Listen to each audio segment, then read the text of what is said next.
How many times have you heard Marquette residents use this phrase? Want to go out to the island?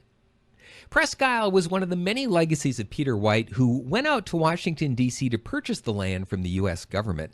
At first, the city didn't want the land, but after he personally had the streetcar line extended out to the park, it became a treasure of Marquette. Over the years, there were many things you might do while you were at the island. For almost 80 of those years, you could visit the zoo, where all kinds of animals, from bear to eagles, were kept. There was also a large pen of deer there, and even though the zoo's been closed for decades, the deer still call the island home. There was also the old pavilion, which hugged the shore. John Longyear originally had it built for himself on Partridge Island in 1894. 4 years later, it was moved to Presque Isle, where it was then used for most of the next century. And then there was Cyrus Pool.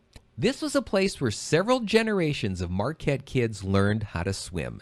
And it seems like everyone who did learn how to swim there remembers two things: swimming out to the 5-foot mark, which was a huge accomplishment, and then they also remember just how dang cold the water at the pool was. It was not a heated pool. It was only as warm as the air and the sun made it, and, well, since Marquette's not the most tropical of places. Cyrus Pool, by the way, may be the only Marquette landmark ever closed because of goose poop.